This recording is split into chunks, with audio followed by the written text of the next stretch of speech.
en direct sur l'île Mode. Shalom à toutes, Erev Tov à tous. On est content de se retrouver avec le Rav Kling. Ça fait un petit moment qu'on ne t'a pas entendu à l'écran sur l'antenne et on est content de te retrouver après Pessah. Et on est dans l'époque de Yom Ha'atzmaut bientôt. Tu veux nous parler du terrible secret de Jonathan ben Uziel. Bechavot Rav Kling. On ne s'est pas vu depuis longtemps, je ne sais pas où vous étiez. Alors, on s'approche de... Tu sais ce que j'ai entendu récemment, qu'il y a un misam comme ça, il y a des gens qui ont décidé que les journées depuis Yom HaShoah jusqu'à Yom HaTzmaut, ça s'appellerait la Seret Yemei Toda. Tu as entendu ça? Ouais, depuis quelques années, il y a ça. Ouais, depuis quelques années, ouais. En contrepoids avec la Seret Yemei Toda. C'est-à-dire que ce sont des journées qui sont faites pour dire merci, tout simplement. D'abord, dire merci à Kadosh Baruch Hu de nous avoir permis justement à notre génération de vivre ces moments exceptionnels. Et puis d'élargir ça, de dire merci. C'est-à-dire, il y a suffisamment et l'idée qu'il y a derrière, c'est qu'il y a suffisamment de moments dans l'année où on peut, et même quelquefois on doit, relever ce qui ne va pas pour essayer de l'améliorer, critiquer, etc. Et là, on a quelques journées où on nous demande de regarder plutôt la moitié pleine du verre plutôt que la moitié vide. Et c'est tout l'idée de ces 10 journées particulières. On pourrait en fait faire traîner jusqu'à Yom Yerushalayim, si on voulait. Et alors, ce que j'ai envie de voir avec vous, parce qu'il me semble que bizarrement, on ne l'a pas encore étudié, alors que c'est un morceau classique, c'est la Gemara du Davdi de Masechet Megillah, et qui commence par quelque chose de très trivial finalement. On nous donne une information à propos de celui qui a traduit la Torah en araméen. Il y a un truc bizarre dans mon cadre. C'est quoi ce cadre? Vous voyez aussi quelque chose? Oui, on t'entend assez mal ce soir. Est-ce que tu peux parler plus fort ou le micro? Est-ce que tu as le bon micro? Là, ça va mieux comme ça? Je me suis rapproché. Non, tu peux voir dans les réglages du micro en bas à gauche. Alors, en bas à gauche. Tu vois, il y a ton micro. Il y a une petite flèche là-bas. Comme quoi, ça tient un peu de choses, tout ça. Top. Alors, en tout cas, la Gemara dit la chose suivante. Donc, comme je vous dis, au départ, elle te raconte un truc trivial, technique, historique. Enfin, pas de quoi fouetter un chat. Amar Rabbi Yirmiya, Veiteima Rabbi Chia Barava. On ne sait même pas qui c'est qui a dit ça, la vérité. On se demande si c'est Rabbi Yirmiya ou si c'est Rabbi Chia Barava. En tout cas, quelqu'un a dit que celui qui a traduit, je suppose pour la première fois, la Torah en araméen, Targum Shel Torah, celui qui a traduit la Torah en araméen, bien sûr, il s'appelait Onkelos et c'était un converti, Onkelos Aguer. Bon, tout le monde sait que la traduction d'Onkelos est la traduction araméenne reconnue. D'ailleurs, en général, dans les Chumashim, même dans les Chumashim où il n'y a pas énormément de commentateurs, il y a en tout cas le Tirgum, il y a la traduction en araméen. Bon, je vous rappelle que l'araméen, c'était la langue parlée de l'époque. Et même au niveau de la halakha, on nous demande de se préparer à la paracha chaque semaine et donc de lire 2 fois au moins la paracha en hébreu et une fois dans le Targum, histoire de comprendre quelque chose. Et le Targum, quand on dit le Targum, on parle du Targum de la traduction de Onkelos, Onkelos le converti. Or, on nous apprend également que sa traduction, Onkelos, il n'a pas fait toute seule, mais il a été aidé par Rabbi Eliezer et Rabbi Yoshua. Rabbi Eliezer et Rabbi Yoshua, qui sont les 2 grands de la génération, ce sont les successeurs, si vous voulez, de Rabbi Yochanan ben Zakkai, les élèves de Rabbi Yochanan ben Zakkai.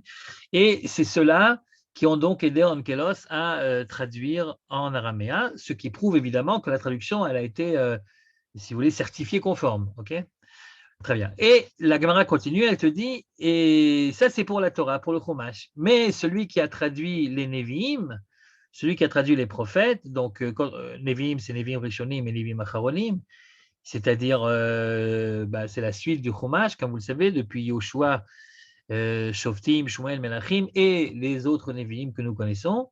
Eh bien, celui-là, c'était Jonathan ben Uziel, le fameux Jonathan ben Uziel, le Tana bien connu, celui chez qui, autour de la tombe de qui un certain nombre de gens vont régulièrement se recueillir et demander toutes sortes de brachot pour toutes sortes de problèmes. Ce Yonatan ben Uziel, donc pas n'importe qui, eh bien, c'est lui qui a traduit non pas le Chumash, puisque le Chumash c'est Onkelos, mais c'est lui qui a traduit le reste, c'est les Nevi'im. Les Nevi'im, mais attention, pas les Ketuvim, les Nevi'im.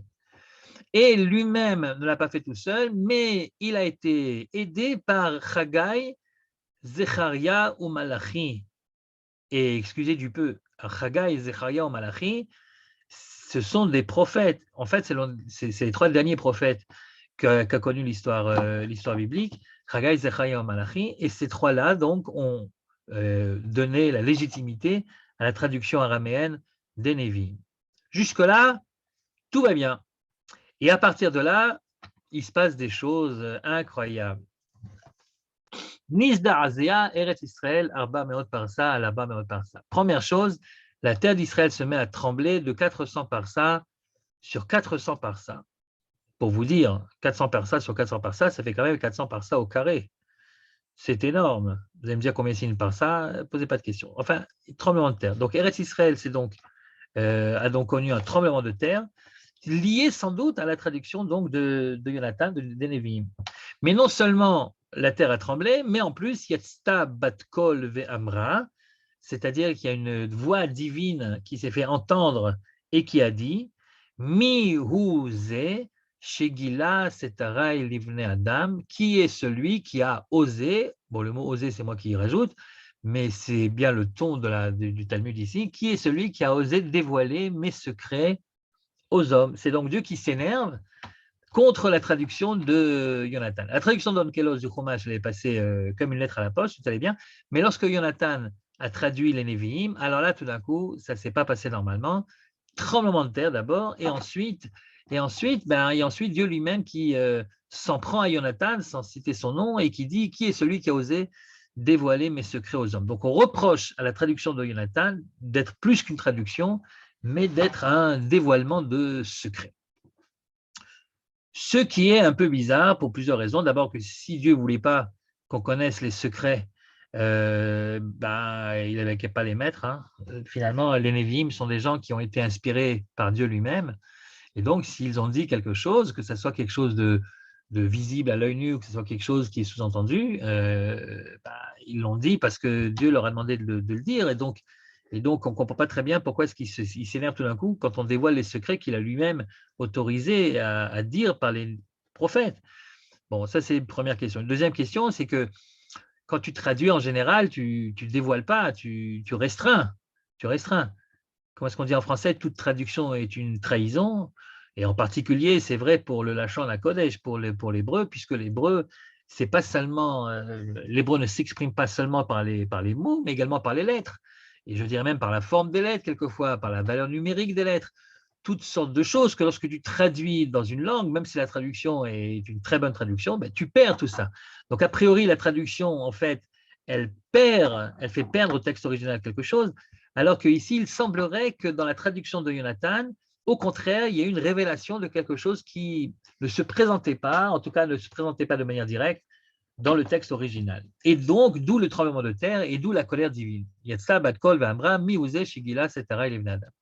Là-dessus, notre Jonathan, il ne s'est pas dégonflé, mais entendant cette bat-kol, Ahmad Jonathan ben Uziel Raglav, il s'est levé carrément, vers Amar, il a dit Ani, hu, shegiliti, starecha, sitrecha, livne Adam. C'est moi qui ai dévoilé tes secrets aux hommes, tout simplement. Et voilà. Donc, c'est moi. Vegalo iveado alefanecha, mais tu sais bien, dit-il à Dieu, donc tu sais bien, shelo lichvodi asiti, je ne l'ai pas fait pour mon kavod personnel, pour qu'on dise, tiens, Jonathan, il est bilingue, tout va bien. Velo lichvod bet abba, je ne l'ai même pas fait pour le kavod de la famille, pour qu'on dise, tiens, les Ben Uziel, ils sont quand même doués, pas du tout. Et la lichvodcha asiti, mais si je l'ai fait pour ton kavod à toi. Dieu, c'est-à-dire j'ai traduit pour ton kavod à toi, je ne sais pas pourquoi tu t'énerves, j'ai traduit parce que j'avais en face des yeux ton kavod. Et en quoi est-ce que ma traduction, finalement, elle respecte ton kavod? Parce que grâce à ma traduction, chez Lo Yirbu Mahloket Israël, les marlokot, les discussions, les discordes, divergences, marloquettes en Israël, eh ben, ne vont pas se multiplier grâce à ça, grâce à la traduction de Jonathan. Bon, en voyant ce qui se passe, ce qui s'est passé pendant des siècles et ce qui se passe encore aujourd'hui, on ne peut pas dire que la marloquette en Israël a complètement disparu. Ça serait évidemment très, très exagéré. Mais pour Jonathan, le fait d'avoir traduit d'une certaine manière les Nevi'im, ça a permis de dévoiler des secrets qui ont permis ou qui devraient permettre à la marloquette en Israël de diminuer, aux flammes de la discorde de se rabaisser et d'être sous contrôle. Drôle d'histoire quand même, drôle d'histoire. C'est-à-dire que dans le texte de la Torah, il n'y a pas de secrets apparemment qui ont été dévoilés. Onkelos a traduit gentiment et puis il ne s'est rien passé. Mais lorsqu'on a traduit les Nevi'im, alors Jonathan s'est permis de dévoiler des secrets qu'il n'aurait pas dû. Et ces secrets ont fait trembler la terre d'Israël. Et ces secrets ont fait que Dieu se soit énervé. Et il a fallu que Jonathan dise, mais je l'ai fait pour ton kavod.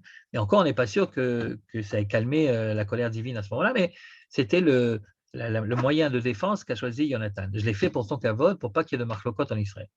Bien. Là-dessus, le Talmud, en fait, continue. On va continuer un petit peu. On va continuer un petit peu pour voir qu'est-ce qui intéresse la Gemara à ce moment-là. Be'od bikesh legalot tirgum shel ktuvim, emporté par l'élan, Jonathan ben Uziel s'est dit tiens, je vais aussi traduire, allez, les ketuvim. Les ketuvim, c'est, comme vous le savez, la troisième partie donc du Tanakh, de la Bible. Les ketuvim, c'est toutes sortes de choses qui ne sont pas dans les Nevi'im, comme les Megillot, par exemple, les 5 Megillot, ou comme les Télim, ou comme Daniel, tiens, ou comme d'autres choses. Yatzta bat kol v'amra lo dayecha. À ce moment-là, le bat kol, la voix divine, a été encore plus sévère que la première fois, puisque la première fois, Dieu a laissé Jonathan traduire tous les Nevi'im, et seulement après que le mal, entre guillemets, ait été fait, alors il s'est dit, mais enfin, qui t'a autorisé? Tandis que là, hein, il l'empêche a priori de traduire. Dayecha, arrête, ça suffit comme ça, je ne t'autorise pas à traduire les Ketuvim. Maïtama, et pourquoi on ne pourrait pas traduire les Ketuvim en araméen? Mishum de Itbe Ketz Mashiach. Parce que dans le texte des Nevi'im se trouve cachée la date de la venue messianique, Ketz Mashiach. Je suppose que c'est de la date elle-même dont il s'agit. Et je suppose également que l'allusion ici, c'est au livre de Daniel, c'est ce que dira Rashi, parce que le livre de Daniel, comme vous le savez, est plein d'allusions à ce qui va se passer à l'époque messianique, y compris à quel moment exactement ça est censé arriver. Et donc, on a peur, enfin Dieu a peur que si on laisse Jonathan ben Uziel traduire les Ketuvim après qu'il ait traduit les Nevi'im, il risque de ne pas avoir le tact nécessaire et de dévoiler carrément l'année de la venue du Mashiach, ce qui est absolument interdit, Deid Beketz Mashiach, et c'est la raison pour laquelle on ne l'a pas laissé traduire. ותרגום של תורה אונקלוס הגר אמרו, ואמר רבי עיקר ברבין, אמר רבי חנן, אמר רבי יוחנן, דכתיב ויקראו בספר. Bon, ça on va sauter tout ça parce que c'est pas intéressant. Enfin si, c'est très intéressant, mais c'est pas pour nous pour l'instant. Ok, donc on va sauter tout ça et on va aller jusqu'à Maïshena, c'est-à-dire 4 lignes avant la fin de ce paragraphe que vous avez en face des yeux, à la fin de la ligne. Maïshena. Maïshena de Oraita de la Izda'azea, va de Nevi'e Izda'azea. Quelle est la différence? Pourquoi, lorsque la traduction de la Torah a été entreprise, la terre d'Israël s'est tenue calme, alors que lorsqu'on a traduit les Nevi'im, tout d'un coup, la terre d'Israël s'est mise à trembler? Pourquoi? Pourquoi est-ce plus grave de traduire les Nevi'im que de traduire la Torah elle-même? Réponse du Talmud, Deoraita mifarshe milta, de Nevi'e, ikamile de mifarshan, ve ikamile de misatman.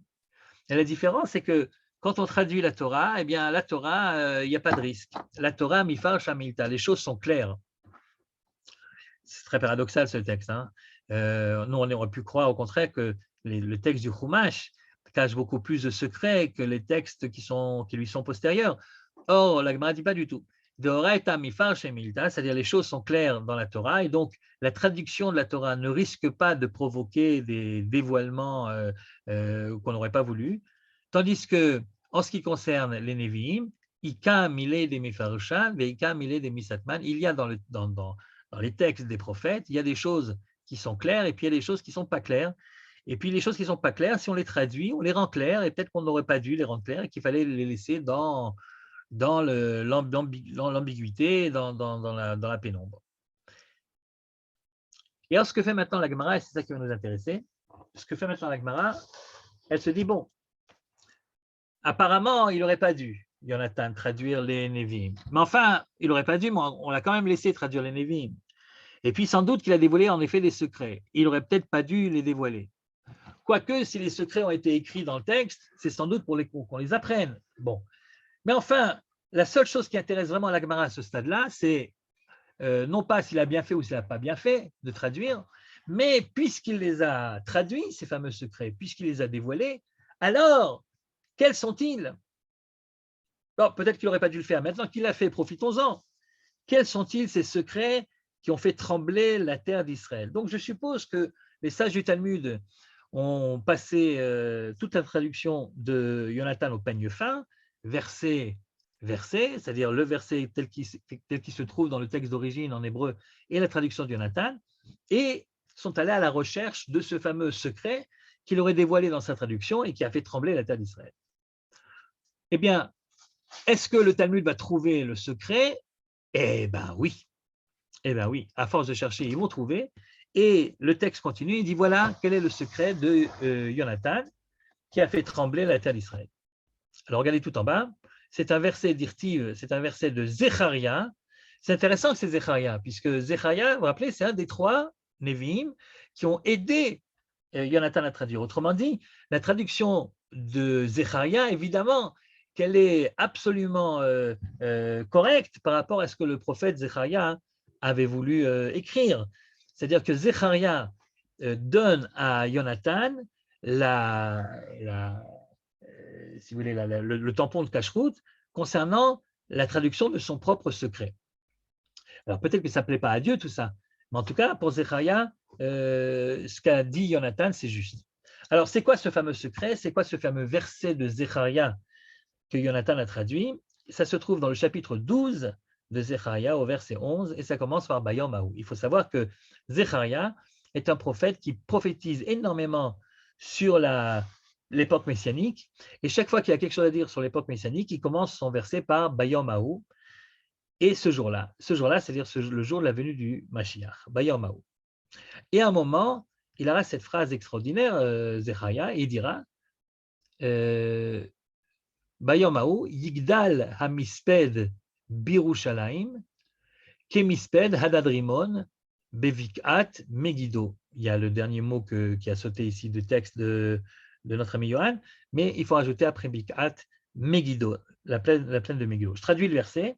Ce jour-là, donc les jours messianiques, Yigdal hamisped birushalayim, le Hesped, c'est ce que c'est un Hesped. Un Hesped, c'est une oraison funèbre.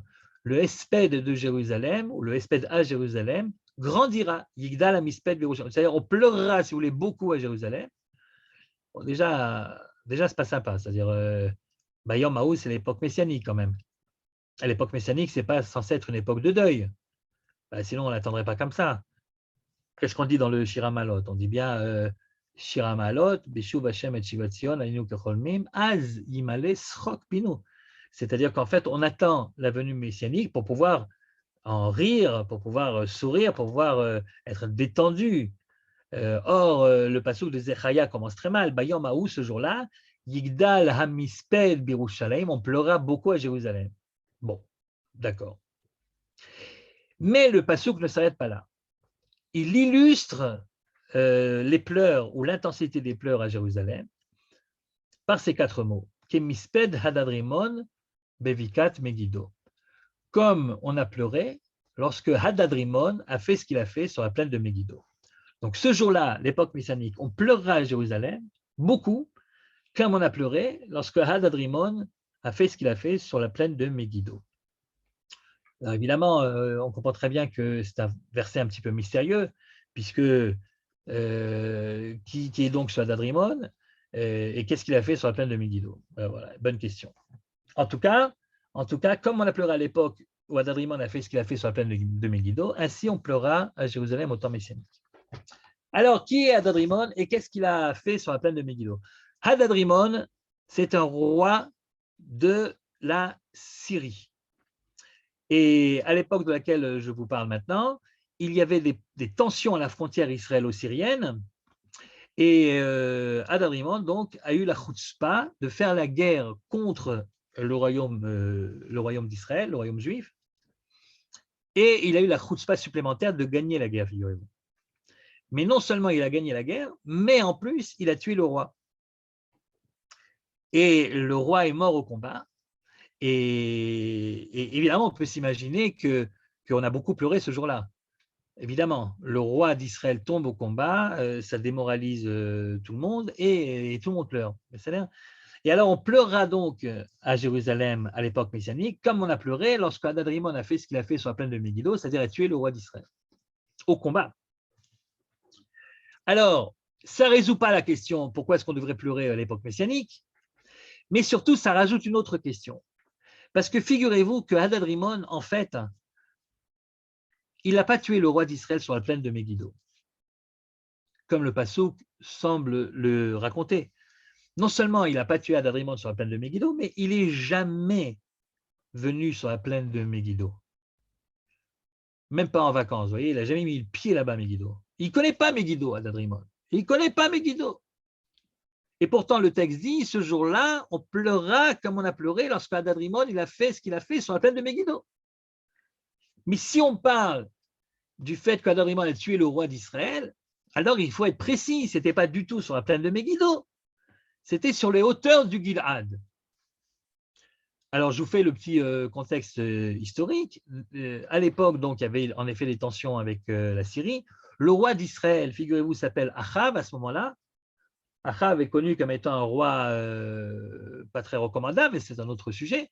Et donc, il y a eu cette guerre entre Achav et Hadadrimon, et Achav est mort au combat, mais tout ça, ça s'est passé sur les hauteurs du Gilad et pas sur la plaine de Megiddo. Les hauteurs du Gilad, vous savez, le Gilad, ça se trouve en ce moment dans un territoire occupé par les Jordaniens, de l'autre côté du Jourdain. C'est là-bas que le combat a eu lieu, c'est là-bas que Achav a été tué par le fameux Hadadrimon. Vous allez me dire, mais alors qu'est-ce que fait la plaine de Megiddo dans ce verset? Bonne question. Est-ce qu'il s'est passé quelque chose d'historique dans la plaine de Megiddo? Oui, mais pas à l'époque de Hadadrimon et d'Achav. Bien plus tard. Alors maintenant, je vous parle d'une autre époque pour pouvoir donner le contexte de ce qui s'est passé, de l'événement qui s'est produit sur la plaine de Megiddo. De quoi s'agit-il? Eh bien, à l'époque de laquelle je vous parle, d'abord, il n'y a plus d'Achav, il n'y a même plus de royaume d'Israël, figurez-vous. Les 10 tribus qui constituaient le royaume du Nord, vous savez qu'après la mort du roi Salomon, le pays s'est divisé en 2 royaumes, 2 États juifs. Déjà comme ça, avec un, on a du mal, mais alors imaginez à l'époque, ils avaient 2 États juifs, donc 2. Un au nord qui s'appelait Israël et un au sud qui s'appelait Yehuda. Eh bien, à l'époque de laquelle je vous parle maintenant, il n'y a plus de royaume du Nord. Le royaume du Nord a été exilé, les 10 tribus sont parties, et il ne reste plus que le royaume du Sud, le royaume de Yehuda. Le royaume de Yehuda avec comme capitale Jérusalem et qui a tenu, comme vous le savez, plus longtemps que le royaume du Nord. Eh bien, à ce moment-là, régnait un roi en Israël, et ce roi, écoutez, il y avait des petits problèmes à la frontière égyptienne, des petites tensions, vous voyez, il y avait des petites tensions à la frontière égyptienne. Et le roi d'Égypte de l'époque s'appelait Paro Necho, Paro le boiteux. Alors Paro, parce que c'était un roi égyptien, donc comme tout le monde, il s'appelle Pharaon, mais Necho, le boiteux, c'était pour le distinguer des autres, il était boiteux.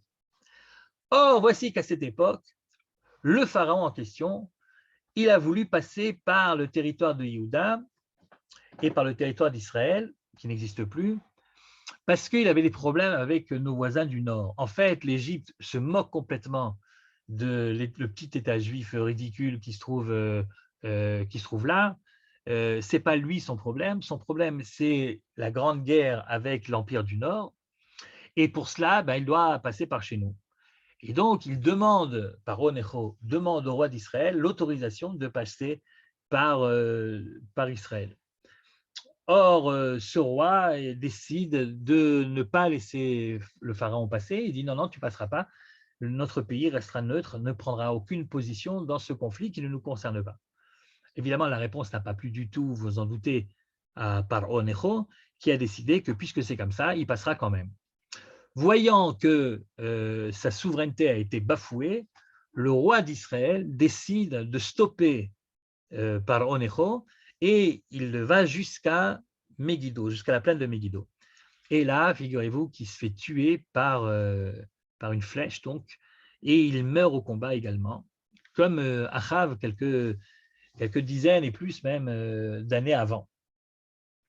Alors, comment s'appelait ce roi et qui l'a tué exactement? Eh bien, reprenons le texte pour que les choses soient claires. On va reprendre le texte dès que Johan nous le redonne. Et donc, le Zechariah qui vit après tous ces événements, donc après et l'événement de Achav et l'événement de Paro Necho, a l'air de faire une sorte de, comment je vais dire ça sans être impoli, ben, il a l'air de faire une sorte de salade de tout ça. C'est-à-dire qu'il prend le roi Adadrimon et il le place dans la plaine de Megiddo, alors qu'il s'agit de deux événements complètement différents qui n'ont pas du tout eu lieu à la même époque. Et c'est quand même curieux parce que voilà donc un prophète, Zechariah, qui veut prophétiser ce qui va se passer au temps messianique et qui s'en mêle un petit peu les pédales, si vous pouvez me passer l'expression, sur ce qui s'est passé quelques années avant, quoi. On pleurera à Jérusalem comme on a pleuré lorsque Adadrimon a fait ce qu'il a fait sur la plaine de Megiddo, alors qu'il n'a rien fait sur la plaine de Megiddo. Et que ce qu'il a fait, c'était en effet dramatique, il a tué le roi, mais il l'a tué sur les hauteurs du Gilad. Et sur la plaine de Megiddo, c'est un autre événement qui s'est produit bien des années plus tard, entre Paro Necho, donc c'est plus du tout un problème avec la Syrie, c'est un problème avec l'Égypte, Paro Necho, et ça s'est en effet déroulé sur la plaine de Megiddo, et le roi de Yehuda est mort à ce moment-là. Alors, on va regarder donc de nouveau, Johan, si tu es là, tu nous mets le texte. Ah, sinon, je vais vous le lire, c'est pas grave. Et voilà ce que dit le texte. Dirti, Bayom haou yigdal hamisped birushalayim ki misped adarimon bevikat Megiddo. Amar Rav Yosef. Rav Yosef, voyant ce verset de Zechariah, qui semble mélanger deux événements qui sont en effet parallèles. Il s'agit de deux guerres et à chaque fois une défaite du côté juif, et à chaque fois, c'est le roi qui meurt au combat. Ok, d'accord. Amar Rav Yosef, il malait tirguma de haikra, la yadan amaika amar. Si Jonathan ben Uziel n'avait pas traduit ce verset, eh bien, je n'aurais pas su qu'est-ce que ce verset signifie. Vous comprenez, Rav Yosef, lui, ce n'est pas un critique biblique. Hein. Ça aurait été un critique biblique et pas Rav Yosef, qu'est-ce qu'il aurait fait? Vous savez ce qu'ils font les critiques bibliques quand ils voient un verset pareil, où il semble qu'on ait mélangé deux événements qui n'ont rien à voir? Eh bien, ils mettent un petit… Alors, il y a deux sortes de critiques bibliques. Il y a les sympas et il y a les moins sympas. Le sympa, il met un petit astérisque et puis il met en marge « Erreur du scribe ». Ne pas lire la plaine de Megiddo, mais remplacée par les hauteurs du Gilad. Ça, c'est le critique sympa. Le critique pas sympa, il met un petit astérisque et puis en marge, il met « Erreur du prophète ». Ne pas lire la plaine de Megiddo, mais lire les hauteurs du Gilad. Sauf que Rav Yosef, heureusement pour nous, ce n'était pas un critique biblique. Et donc, en lisant ce verset, sa réaction a été la suivante. Il m'allait terguma de haïkra, s'il n'y avait pas eu la traduction de ce verset, l'ayadana maïkama, j'aurais rien compris. J'aurais pas compris qu'est-ce qu'Adrimon fait sur la plaine de Megiddo. Franchement, ça n'a rien à voir. Alors, deux points, ouvrez les guillemets. Et maintenant, je vous demande, chers amis qui nous écoutez, je vous demande de bien vous asseoir sur vos chaises et de bien vous tenir à la table. Parce que ce qu'on va lire maintenant, c'est ni plus ni moins que la traduction de Jonathan qui a provoqué le tremblement de terre en Eretz Israël. Allez savoir si le tremblement de terre ne va pas se provoquer à nouveau ce soir. Alors tenez-vous bien et on va lire le secret de Jonathan. Maïka Amar, de quoi il s'agit? Regardez la traduction de Jonathan. Beyoma Haou, ce jour-là. Bon, ben là, il n'y a rien de spécial. En hébreu, c'est écrit Bayom Haou, très bien. Yazge Mispada Birushalem. Le misped, c'est-à-dire les pleurs, grandiront à Jérusalem. Pour l'instant, c'est traduction littérale. Et là, deux points.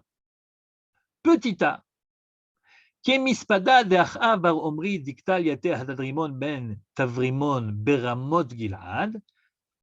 Comme on a pleuré lorsque Achab, fils d'Omri, a été tué par Hadadrimon, fils de Tavrimon, sur les hauteurs du Gilad, virgule, et petit b, Uchemispada de Yoshia baramon, le nom de ce roi qui a été tué au combat, le roi de Yehuda, qui a été tué au combat par Paro Necho, eh bien, c'était Yoshia. Kemispada, et comme on a pleuré, lorsque Yoshia baramon, dictal y était Paro Chagira, quand il a été tué par Paro le boiteux, Bebikat Megiddo, dans la plaine de Megiddo. Voilà. Voilà le secret qui a fait trembler la terre d'Israël, dites donc. Et attends, non seulement il a fait trembler la terre d'Israël, ce secret, mais Dieu a dit, qui est celui qui a osé dévoiler mes secrets aux hommes? Et là, Jonathan a dit, mais c'est moi, et je ne l'ai pas fait pour mon kavod à moi, je l'ai fait pour ton kavod à toi, pour pas que les Juifs se disputent, dis donc. Pour empêcher les marlokot en Israël. Enfin, sans vouloir minimiser la portée de cette traduction, je dirais que, évidemment, si on n'avait pas lu la traduction du Jonathan maintenant, vous vous serez certainement disputé chacun avec votre conjoint, avec votre conjointe, pour savoir qu'est-ce que ce verset signifie, ce verset de Zecharia. Ce jour-là, on pleura comme on a pleuré lorsque Hadadrimon a fait ce qu'il a fait sur la plaine de Megiddo, alors qu'il n'était jamais sur la plaine de Megiddo. Mais enfin, de là à dire que la traduction a empêché des disputes en Israël, mais quelles disputes? De quoi tu parles? Et puis bon, cette chokhma de dire que le verset fait allusion en fait à la fois au premier événement et au deuxième événement, cette chokhma, il aurait pu l'écrire tout seul, Zecharia. Il n'avait pas besoin qu'on lui traduise. Il aurait pu dire, Bayom Haou, ce jour-là, on pleura comme on a pleuré lorsque Achab a été tué et également lorsque Yoshiaou a été tué. Mais il n'a pas dit. Il a dit, on pleura comme on a pleuré lorsque Hadadrimon a fait ce qu'il a fait sur la plaine de Megiddo. Donc il a vraiment mélangé consciemment les deux événements. Pourquoi a-t-il fait ça? Pourquoi pas écrire tout simplement la réalité? Et puis, entre nous, puisqu'il s'agit simplement d'illustrer l'intensité des pleurs qui nous attendent au temps messianique, il aurait pu se contenter de donner l'un des deux exemples. On a compris, on pleura quand on a pleuré lorsqu'un roi d'Israël a été tué au combat par un roi qui n'était pas d'Israël. Mais c'est choisis celui des deux qui te semble le plus dramatique et basta. Tu aurais pu dire on va pleurer comme on a pleuré lorsque Achab a été tué, ou alors tu aurais pu dire on va pleurer comme on a pleuré lorsque Yoshiaou a été tué. Mais pourquoi absolument tenir à parler, même de manière indirecte, et du premier et du deuxième? Bon, bref, notre petit texte de Talmud qui s'annonçait comme une sorte de mise au point historique, qui a traduit quoi, devient très compliqué. Et pour vous dire la vérité, ce texte-là est resté dans sa complexité et dans son mystère pendant très longtemps. Très longtemps. Alors, soit que les commentateurs ne connaissaient pas le secret qui se cache derrière ce texte, et donc ils ne l'ont pas expliqué, soit ils le connaissaient et pour toutes sortes de raisons, ils n'ont pas tenu à nous le divulguer. En tout cas, je peux vous dire que cette Guémara est restée incomprise. On ne comprend pas en quoi ce secret dérange tellement le bon Dieu, en quoi il doit faire trembler la terre d'Israël, pourquoi Zecharia n'a pas tout de suite tout écrit en même temps, etc. Enfin, il y a beaucoup plus de questions que de réponses dans ce petit texte talmudique, et donc c'est un texte qui est resté très mystérieux. À quel moment, figurez-vous, le texte a été expliqué? Eh bien, en 1904. Voilà. En 1904, ce qui s'est passé, c'est qu'il y a un monsieur qui est mort à Vienne qui s'appelle Theodor Herzl. Il est mort très jeune. Il est mort de quoi? D'une maladie officiellement, mais la vérité certainement d'un grand chagrin, du fait que le mouvement qu'il a réussi à mettre sur devant de la scène de l'histoire était en train de s'entre-déchirer. Et à cause de l'affaire de l'Ouganda qu'il avait proposé au 6e congrès sioniste. Et donc, cette déchirure de son mouvement passe également par lui-même, comme il l'écrira lui-même, et Et probablement, c'est ça qui l'a achevé, si vous voulez. C'est-à-dire qu'il était déjà très fatigué, très malade, mais il n'a pas tenu une année après ce fameux congrès. Et le 7e congrès sioniste, qui viendra un an après le 6e, donc un an après le congrès de l'Ouganda, aura lieu sans Herzl, qui entre-temps est mort. Et il est mort en été. Et là, au moment où il est mort, il y a eu énormément de gens qui sont venus à son enterrement, d'un petit peu tous les coins d'Europe. Il a été enterré à Vienne. Et comme vous le savez certainement, il a écrit dans son testament, bon, on m'enterre maintenant, là on m'enterre, mais le jour où l'État juif sera créé, j'aimerais bien que, comme pour notre père Yosef, on prenne mes ossements et les enterre en Israël. Ce qui donc a été fait, comme vous le savez, et dès que les combats ont cessé, les combats de la guerre d'indépendance, eh bien, on a ramené donc le corps de Herzl et on l'a enterré où? Sur le mont Herzl, quelle coïncidence. Donc, on l'a enterré au Herzl à Yerushalayim, et c'est là que se trouvent ensuite les cimetières militaires et autres, les cimetières également des grands de la nation, un petit peu le panthéon, si vous voulez, de l'État d'Israël. Et tous les grands, enfin tous, pas tous, mais la plupart des grands de la nation sont enterrés là-bas. Bien, ça c'est l'histoire de Herzl. Et alors, comme il est mort en 1904, ici en Eretz Israël, le Yishuv, c'est-à-dire la représentation des communautés juives installées en Israël, ont décidé évidemment de lui rendre hommage à ce Herzl. Et donc, on décide de faire une grande cérémonie en son souvenir, ce qu'on appelle un misped, un esped. Et il fallait faire une oraison funèbre concernant Herzl. Qui est le mieux placé pour parler de Herzl et de faire cette fameuse oraison funèbre? Eh bien, c'est le Rav Kook. Le Rav Kook, donc, a été fraîchement nommé le Rav des Yishuvim d'Israël avant Israël, quoi. Eh bien, on demande au Rav Arashi, donc au Rav Kook, de faire l'éloge funèbre de Herzl à Jérusalem. Et là-dessus, le Rav Kook décide, en guise d'oraison funèbre, décide de lire un passage du Talmud et de l'expliquer. Et il s'agit du passage qu'on vient de lire maintenant. C'est-à-dire que le Rav Kook leur dit, à tous ces gens-là qui sont autour, il y avait évidemment la crème de la crème du Yishuv, enfin tous les représentants officiels et le peuple également, donc les gens étaient là. Et Rav Kook dit, plutôt que de parler directement du défunt, eh bien, je vais vous expliquer une Gemara qui est restée mystérieuse pendant très longtemps.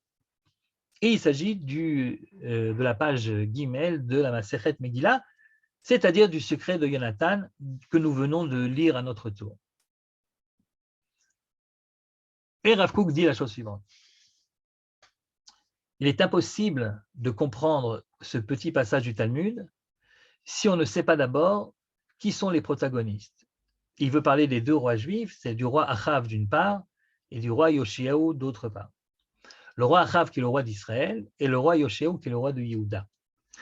Maintenant, sans rentrer dans tous les détails de ces deux grands rois, les deux étaient grands, les deux grands rois, eh bien,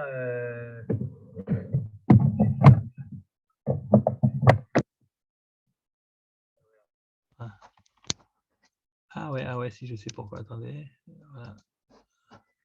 Ah, normalement, je suis heureux là, très bien. Eh bien, qui était arabe? Alors, le Rav Kook explique à son public qui était arabe. Mais la vérité, il n'a pas besoin réellement de rentrer dans les détails parce qu'à l'époque, en tout cas, même les gens qui étaient peu pratiquants connaissaient la Bible. Ils savaient très bien qui était Achav. Tout le monde savait qui était Achav. Achav, c'est un roi qui n'est pas un roi très tzaddik, pour dire les choses gentiment. C'est un roi qui a fait beaucoup de tort à Israël, pas au niveau politique ou militaire ou économique. Là, au contraire, il avait des grandes réussites. Mais au niveau spirituel, qui est le niveau qui intéresse la Bible, eh bien, c'est un des rois, les pires rois qu'on ait jamais eu. Donc, à son époque, le prophète le plus connu, c'était Eliyahu Hanavi. Donc, tout ce que vous savez autour d'Eliyahu Hanavi, c'était à l'époque de Achav. Achav, c'est le fameux roi qui a épousé cette fameuse Isabelle, donc, qui est venue, qui était une fille du Liban, et pour des raisons diplomatiques, elle a donc épousé la fille du roi du Liban. Et la Isabelle en question, elle a dit ok, j'accepte le mariage avec Achav, et je viens habiter en Israël, mais je viens avec tous mes Kohanim qui étaient les Kohanés à Baal. Le culte là-bas, c'était le culte du Baal. Et donc, elle a amené, avec l'accord d'Achab, elle a amené la Avodah Zarah de Baal en Eretz Israël, et c'est très rapidement devenu le culte à la mode, et euh, les gens se vautraient dans l'idolâtrie du Baal de Phénicie, donc du Liban, d'abord parce que c'était quelque chose d'attractif, et ensuite parce qu'ils avaient tout intérêt, parce que figurez-vous que la Isével, il n'y avait pas par quatre chemins, et que les Névi'im d'Israël, les vrais, ont été tués, ont été pourchassés et tués, et Eliaou s'est donc caché pour échapper à la colère de Isével et de Achav. En plus de ça, donc c'était donc un roi qui a amené l'idolâtrie de manière systématique en Israël. La religion officielle est devenue la religion donc, du Baal. Mais c'est quand même triste, je vous dis ça comme ça entre parenthèses, c'est quand même triste que les premières persécutions religieuses anti-juives dans le monde ont été commises par un roi qui était juif lui-même, quoi. Enfin bon. Et donc, non seulement on l'accuse de Avodah Zarah, mais on l'accuse également de meurtre, puisque, comme vous le savez, il y a eu cette histoire avec Naboth, c'est-à-dire qu'il voulait absolument avoir la vigne qui était à côté de son propre terrain, et Naboth refuse de la lui vendre au roi en disant non, non, moi j'ai reçu, c'est un truc, un héritage familial, je compte le donner à mon fils. Et Achav revient donc complètement dépité chez lui à la maison. Là-dessus, Isével le voit allongé dans son lit en pleine dépression, en pleine déprime, et elle lui dit mais qu'est-ce qui se passe? Et alors il lui raconte l'histoire, il dit oh, si c'est ça, je m'en occupe. Et là, la lâcheté de Achav a été de ne pas demander de poser trop de questions. Et un jour, elle revient à Isével en disant à Achav, c'est bon, tu peux y aller. Il a été tué. Et comme c'était à cause d'un procès qu'on lui a intenté, eh bien, la loi est que le bonhomme qui a été condamné à mort et qui a été exécuté, eh bien, ces terrains appartiennent au roi. Et donc, légalement, tout légalement, tu peux profiter du terrain. Elle avait évidemment fait un faux procès, etc., avec des faux témoins. Mais tout ça avec l'accord, au moins tacite de Achav. Donc, c'était à la fois un grand idolâtre, en même temps un assassin. Bon, et puis voilà, quoi, tout le monde connaît Achav. Mais le Rav Kook, il ne s'attarde pas sur Achav, parce que précisément, il sait que les gens connaissent son histoire. Par contre, il essaie de développer l'autre côté d'Achav, un côté un peu plus méconnu. Achav, c'est pas tout noir. D'ailleurs, en général, les choses dans la vie politique en particulier, c'est jamais tout noir ou tout blanc. Et ce Achav, qui était un vrai infréquentable, il avait malgré tout des qualités. Première qualité, dit Rav Kook, qu'il est mort au combat. Eh bien oui, s'il est mort au combat, ça veut dire que ce n'est pas le planquier de service, ce n'est pas le type qui envoyait les gens au front et lui, il restait derrière. Non, non, il disait Achara, il disait derrière moi et puis il allait au combat. Mais pas seulement il allait au combat, mais en plus, il a fait passer ses souffrances personnelles derrière ce qu'il considérait être la valeur la plus importante, c'était l'honneur d'Israël. Pourquoi? Parce que sa mort a été décrite dans le Tanakh, dans l'Ivrei Yamim en particulier, et voilà ce qui s'est passé. Vous savez qu'à l'époque, les soldats étaient sur des chars, il y avait deux soldats en général, celui qui tirait le char et celui qui tirait les flèches. Eh bien, Achav reçoit en plein combat une flèche dans le cœur. Alors, qu'est-ce que vous faites, vous, quand vous recevez une flèche dans le cœur? Je sais pas, moi personnellement, moi chaque fois que je reçois une flèche dans le cœur, ce que je fais, c'est que je meurs, vous voyez. Bon, eh bien Achav, lui, il décide de ne pas mourir. Et il dit à son soldat qui était chargé de mener donc le char, il lui dit regarde ce qu'on va faire, tu vas faire demi-tour et on va retourner au camp. Et lorsqu'on retournera au camp, tu me le diras. Tu me le diras parce que avec sa flèche dans le cœur, il ne voit plus très bien et il n'est plus tellement conscient de ce qui se passe autour de lui, mais il se tient debout sur son char. Et lorsqu'ils arrivent à proximité du camp, donc le type lui dit on est arrivé, et là, Achav se laisse tomber et il meurt en effet. Et je suppose que pendant tout ce trajet du retour du champ de bataille jusqu'au camp, il a souffert énormément.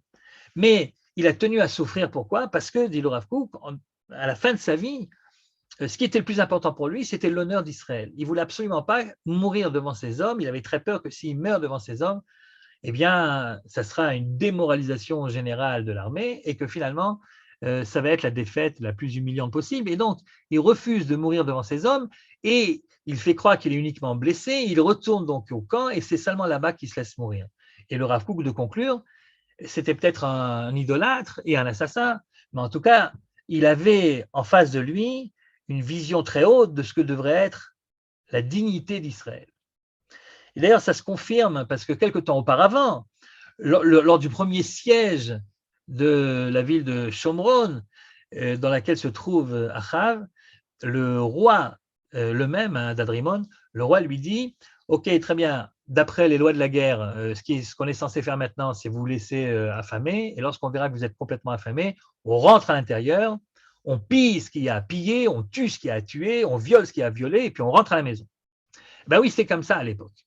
Là-dessus, Adadrimon dit « Nous, on n'est pas des sauvages. Alors, on est prêt à retourner en Syrie, mais à condition que tu fasses les 3 choses suivantes. Premièrement, tu me donnes ta femme. » Bon, là, vous me direz, c'est une bonne occasion de se débarrasser d'Isével, d'accord. Deuxièmement, tu me donnes tes enfants. Bon, là, c'est déjà un peu plus compliqué, mais Achav dit, d'accord. Et puis, troisièmement, tu me donnes le Sefer Torah qui se trouve dans ton palais. Et en effet, comme vous le savez, les rois d'Israël, comme ceux de Yehuda, avaient l'habitude d'écrire un Sefer Torah comme c'est écrit dans la Torah elle-même. Et même si Achav n'a peut-être pas écrit lui-même son Sefer Torah, il a reçu certainement c'est le Sefer Torah royal. Et là, curieusement, Achav dit, alors ma femme d'accord, les enfants ok, les trésors du palais d'accord, mais le Sefer Torah, pas question. Et là, tout le monde se pose la question, mais pourquoi est-ce que Achav refuse de livrer un Sefer Torah? Après tout, a priori, il ne croit pas à la moitié de ce qui est écrit dans le Sefer Torah. En tout cas, même s'il y croit, dans la pratique de tous les jours, il ne le montre pas. Donc pourquoi risquer la défaite et le combat contre la Syrie pour un Sefer Torah dans lequel tu ne crois pas toi-même? Réponse du Rav Kook, écoutez bien, c'est incroyable. Le Rav Kook dit la chose suivante. La raison pour laquelle Achav refuse de donner le Sefer Torah, en fait, c'est la même raison pour laquelle Hadad-Rimon a demandé le Sefer Torah. Vous comprenez bien que Hadad-Rimon, il n'a pas demandé le Sefer Torah à Achav pour pouvoir lui-même faire la mitzvah de lire 2 fois la paracha en hébreu et 1 fois en araméen avant le Shabbat. Ce n'était pas le problème numéro 1 de Hadad-Rimon. Hadad-Rimon, il demande le Sefer Torah pourquoi? Pour humilier Israël. Parce que chaque peuple a sa particularité, chaque peuple a quelque chose qui le caractérise et qui le représente, qu'il le veuille ou non. Et pour le peuple juif, c'est le livre, c'est la Torah.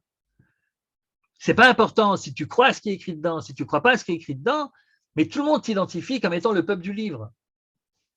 Oui, chaque peuple a sa particularité. Donc, chez nous, c'est la Torah, je sais pas, moi, chez les Français, c'est la baguette. Chacun a quelque chose. Ok. Et donc, puisque Hadad-Rimon sait très bien que la Torah représente l'essence même et le kavod du peuple hébreu, alors il demande le Sefer Torah. Et c'est la raison pour laquelle Achav refuse. Parce que pour lui également, le Sefer Torah représente le kavod, la dignité d'Israël. Il ne veut pas cette humiliation, ce n'est pas important s'il croit ou s'il ne croit pas ce qu'il y a dans le Sefer Torah.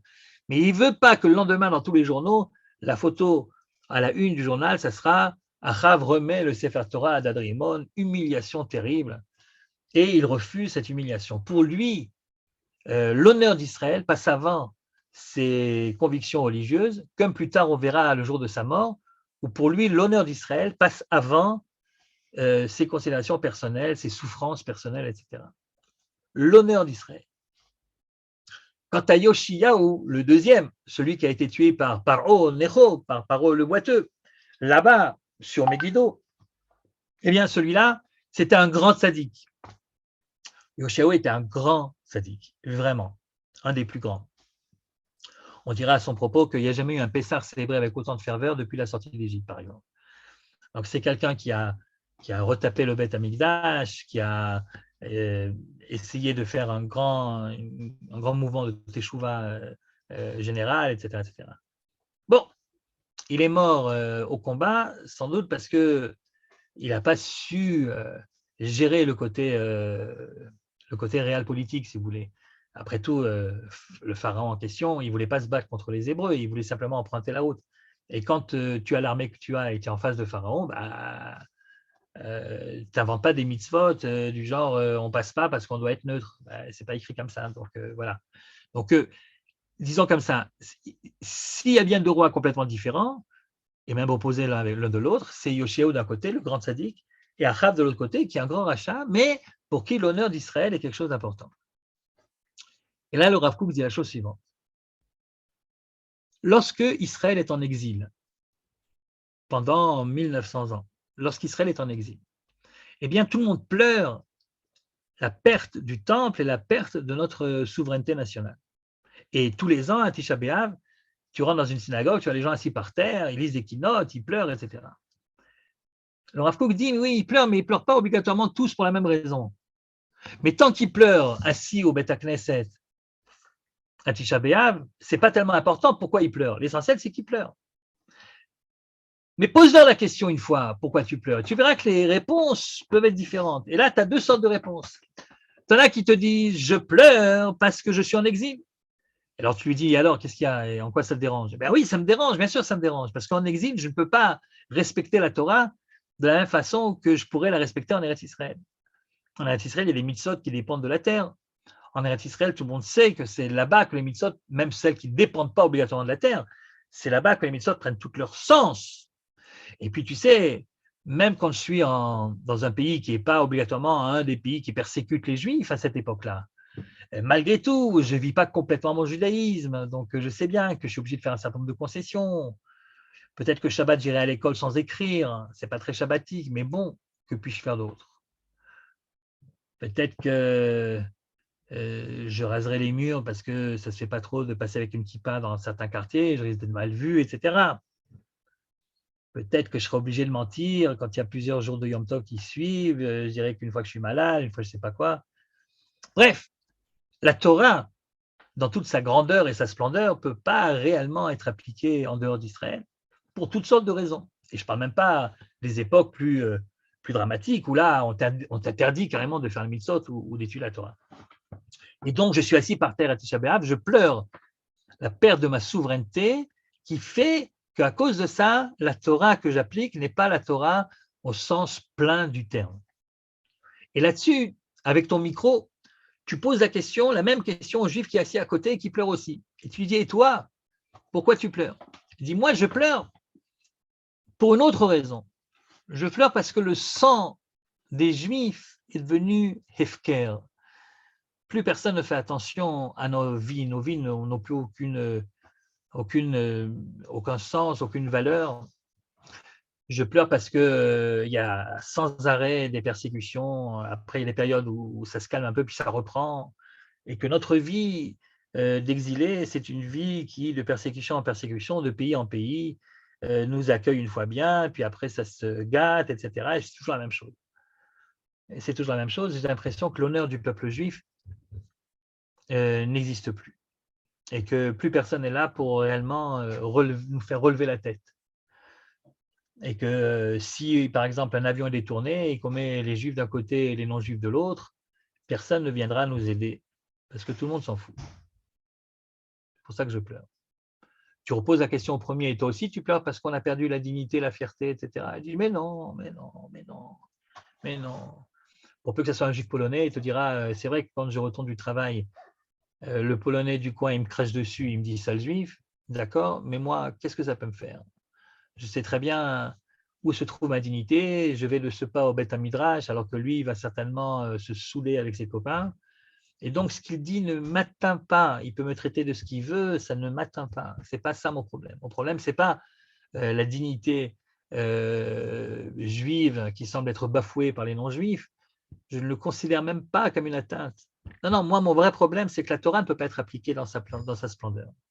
Alors, le Rav Kook appellera le premier juif et ses copains, il appellera ça les chassidim de Yoshiahu, les disciples de Yoshiahu. Et ceux qui semblent accorder moins d'importance à l'application de tous les détails de la Torah, mais pour eux, l'honneur d'Israël, la dignité d'Israël est quelque chose de fondamentalement important, il les appellera les disciples de Achav. Et il dira cette chose incroyable. Il dira, tant que nous sommes en exil et que les disciples de Achav qui pleurent la mort d'Achav au sens symbolique, vous avez compris, seront ainsi à côté des autres qui pleurent également, mais eux, ils pleurent parce que Yoshiaou a disparu, parce que la Torah, sa splendeur a disparu. Mais tant que les deux sont toujours en exil et pleurent l'un à côté de l'autre, c'est pas si grave. Mais lorsqu'ils reprennent tous les deux la route d'Eretz Israël, là, ça peut être très grave. Comme ils ne regrettent pas la même chose en exil, eh bien du coup, ils ne recherchent pas la même chose au moment du retour. Celui qui pleurait parce que Achav a été tué, parce que la dignité d'Israël a disparu, qu'est-ce qu'il recherche en venant ici? Il recherche de nouveau à retrouver sa dignité juive. Et que si cette fois-ci on met dans un détournement d'avion les Juifs d'un côté et les autres de l'autre, eh bien, nos soldats viendront nous sauver. Ces gens-là sont fiers de voir leur drapeau flotter sur les bâtiments officiels, etc. Ces gens-là sont fiers de voir l'armée juive qu'ils n'ont pas eue depuis tellement d'années. Les chassidim d'Achav reviennent pour ça, pour retrouver la fierté, la dignité d'être juif. Les chassidim de Yoshiaou, que la perte de la dignité n'était pas quelque chose de fondamentalement important pour eux, parce qu'ils savaient d'où ça venait. Alors ceux-là, ils pleuraient parce que la Torah n'était pas comme elle aurait dû être là-bas. Et donc, lorsqu'ils viennent ici, ils cherchent à retrouver la Torah dans son entité, dans sa plénitude. Ils cherchent un pays où on n'a pas besoin de chercher des excuses pour ne pas aller travailler Shabbat. Un pays où, de toute façon, il n'y aura pas d'examen le Shabbat. Un pays où, si tu veux manger kasher, tu peux manger kasher partout, même dans les hôpitaux à Pessah. Et donc, c'est ça qui les intéresse. C'est ça qui les intéresse. Mais comme ils reviennent tous les deux en même temps, je vous rappelle qu'il dit ça en 1904, c'est-à-dire nous sommes au début de la deuxième Aliyah qui se caractérise déjà par une majorité de gens qui ne sont pas très religieux et qui sont ce que le Rav Kook appellerait les chassidim d'Achav plus que les chassidim de Yoshiaou. La première Aliyah, celle d'avant, celle de 1881, 82, 83, celle-ci était beaucoup plus traditionnaliste et respectueuse de la Torah. Mais la deuxième, dans leur majorité, pas tous, mais dans la majorité, c'est des gens qui ne viennent pas pour la même raison. Souvent, c'est des révolutionnaires qui veulent créer ici un pays qui soit un pays avec plus de justice sociale et de fierté d'être juif. Et là, le Rav Kook dit, ils risquent de se battre. Ne cherchant pas la même chose, ils risquent de se battre. Le moment est venu de révéler le secret de Jonathan. Jonathan regarde le verset de Zecharia et il le lit comme ça. Ce jour-là, le jour des temps messianiques, on pleurera à Jérusalem comme on a pleuré lorsque Hadad-Rimon a fait ce qu'il a fait sur la plaine de Megiddo. Autrement dit, comme on a pleuré lorsque Achav a été tué, mais comme on a pleuré aussi lorsque Yoshiaou a été tué. Parce que c'est Yoshiaou qui est tué sur la plaine de Megiddo et c'est Achav qui est tué par Hadad-Rimon. Et que les deux événements sont mis ensemble dans un seul verset. Comme si en fait, Zecharia voulait dire, si tu veux savoir quand est-ce qu'on arrivera à Bayom Haou, quand est-ce qu'on arrivera au temps messianique, les temps messianiques, c'est précisément ce moment où on pleurera pour la mort d'Achav et on pleurera aussi pour la mort de Yoshiaou. C'est la traduction exacte, littérale, du Tirgum Jonathan. C'est ça que Jonathan a traduit. On pleura et pour ça, et pour ça. Mais c'est même pas qu'on pleura et pour ça, et pour ça, et pour la mort d'Achav, et pour la mort de Yoshiaou. Mais on versera les mêmes larmes, comme s'il s'agissait d'un seul événement. Comme si Hadad-Rimon se trouvait à Bikat Megiddo. Comme si Achav et Yoshiaou étaient morts dans le même événement. On versera les mêmes larmes parce qu'on comprendra que la valeur de la Torah, l'honneur de la Torah, et l'honneur et la dignité du peuple juif, ce ne sont pas deux valeurs qui doivent se confronter obligatoirement, mais au contraire, ce sont les deux côtés de la même pièce, les deux côtés du même verset. Si tu veux savoir quand est-ce qu'on arrivera au temps messianique, sache que ce sera le moment où on versera les mêmes larmes pour la mort de Achav et pour la mort de Yoshiaou. Et c'est ça le secret de Jonathan qui a fait trembler la terre d'Israël. Pourquoi ? Parce qu'évidemment, elle touche à la terre d'Israël. Pourquoi c'est la terre d'Israël qui tremble et pas un autre phénomène qu'on aurait pu imaginer? C'est parce que la terre d'Israël sent bien que c'est d'elle qu'on parle. À quoi sert-elle, cette terre d'Israël? Est-ce qu'elle sert à redonner le kavod perdu au peuple juif en exil, ou est-ce qu'elle sert à redonner au peuple juif en exil la possibilité de respecter une Torah à 100% respectable? Et comme c'est d'elle qu'il s'agit, alors elle tremble. C'est pour ça que Nisda'aza Eret Israël Arba Parsa, Parsa. Et alors à ce moment-là, Dieu dit, mais qui est celui qui a osé dévoiler le secret de la fin des temps? Qui est celui qui a osé dire comment est-ce qu'on arrivera à Yom Ha'o? Ils auraient dû le trouver tout seuls. Ce n'était pas un secret à dévoiler. Mes enfants auraient dû comprendre que pleurer pour Achav et pleurer pour Yoshiao, c'était complémentaire et non pas contradictoire. Qui tu es toi pour dévoiler le secret? Et Jonathan dit, mais je le fais pour toi, pour ton kavod. Chez Lo Yirbu Mahloket Israël, pour que les Juifs arrêtent de se taper dessus les uns sur les autres alors qu'il n'y a pas lieu d'être, puisque l'un en fait complète l'autre. C'est ça le vrai secret de Jonathan. Le Rav Kook, quand il dit ça, il choisit d'expliquer tout ça le jour de l'enterrement d'Herzl. Vous avez compris pourquoi il le fait. Il est partagé, le Rav Kook. D'un côté, il est d'usage que lorsqu'on fait des spédimes, on dit que les bonnes choses qu'on pense de l'homme qui vient de disparaître, et il y a des bonnes choses, d'excellentes choses à dire sur Théodore Herzl. De l'autre côté, lui, en tant que Rav Arashi, s'il ne dit pas les quelques mots de critique qu'il a sur le comportement d'Herzl, ça risque d'être mal compris. Alors, il choisit cette chose extraordinaire, il choisit de donner une explication de cette Gemara, et tout le monde comprend là-bas, tous ceux qui sont assis comprennent bien qu'en fait, ce qu'il voulait dire par là le Rav Kook, c'est d'une part féliciter Herzl pour avoir levé le drapeau de l'honneur d'Israël, un petit peu comme Achav l'avait fait à son époque, puisque c'est ça, c'est l'honneur bafoué d'Israël à l'époque de l'affaire Dreyfus, à l'époque avant également, et après aussi, qui a fait que Herzl est devenu Herzl. Et pour ça, il mérite tous les applaudissements du Rav Kook lui-même. Mais d'un autre côté, comme il a levé que ce drapeau-là, mais il n'a pas levé le drapeau de Yoshiao, il ne pouvait pas le lever puisqu'il ne le connaissait pas jusqu'au bout, alors, évidemment, il y a quelque chose qui manque encore. Puisque les deux drapeaux, en fait, devraient se tenir tous les deux dans la même main. Et c'est en fait le message, évidemment, que le Rav Kook voulait transmettre à son auditoire le jour de la mort d'Herzl. Le féliciter pour avoir relevé un des deux drapeaux, et nous faire passer le message que ce n'est pas encore terminé, que tant qu'on n'aura pas levé le deuxième drapeau en même temps, et surtout, tant qu'on ne comprendra pas que les deux drapeaux ne sont pas opposés et contradictoires, mais sont complémentaires l'un de l'autre, on ne sera pas encore arrivé au véritable temps messianique. On s'y approche peut-être, mais on n'y arrive pas complètement. Mais rassurez-vous parce que le secret a été bien gardé.